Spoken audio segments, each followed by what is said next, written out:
I want to talk to you about a new feminism for the 21st century. There are 3 pillars to this new feminism: dignity, the word no, and men. That's right, men. But before I expound on these 3 ideas, you need to know something about me. I was very involved in the feminist movement, including being on the board of directors of the National Organization for Women.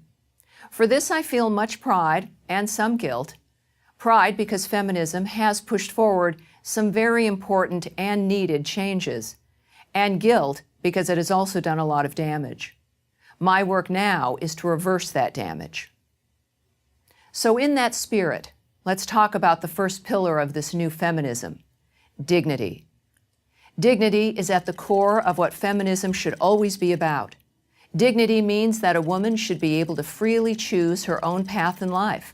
That's what feminism once held. But does it still? Ask almost any female college student today what she aspires to be, and she'll list any number of career choices.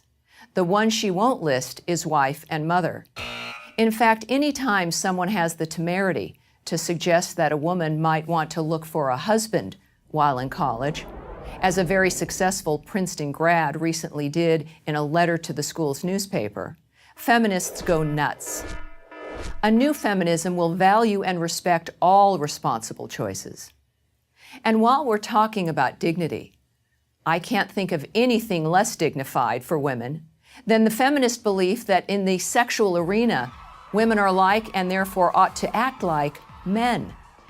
Is this what the truly liberated woman wants? To have casual sex and think nothing of it like men do? That's what feminism aspires to? Sad to say, the answer has too often been yes. So let's add this up. Feminism has downplayed the desire for women to have a family, while at the same time hyping the rewards of career and casual sex. Not exactly a recipe for success or happiness. The second pillar of a new feminism is the word no.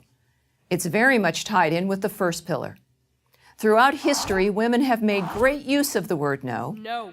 Of course, many times women said yes when they should have said no, and that's the basis of more than a few classic stories and novels.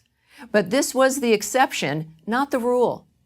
There is great power in that word no, and women, for the most part, knew how to wield that power. But in the last few decades, they've lost it, and the consequences have been catastrophic.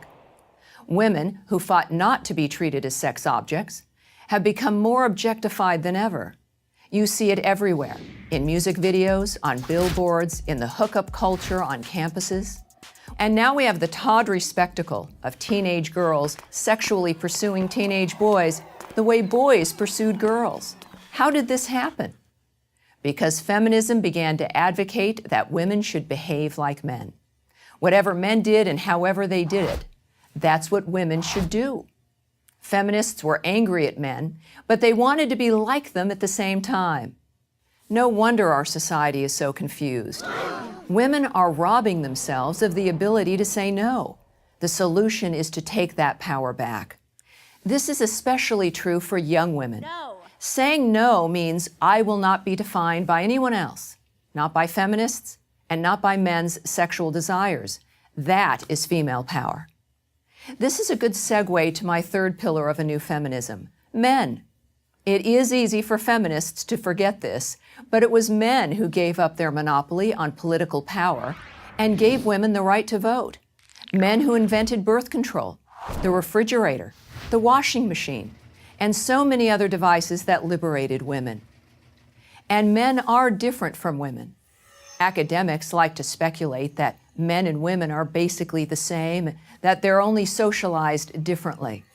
But as George Orwell famously noted, that's an idea that only an intellectual would be foolish enough to believe. Moreover, the sexes need each other. For example, women civilize men. It's what we're supposed to do.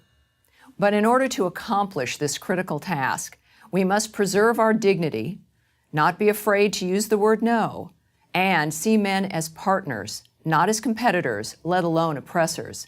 That's the way to a new feminism and the way to a better world for both sexes. I'm Tammy Bruce for Prager University. Join Prager University, subscribe to our YouTube channel, and sign up for free at prageru.com.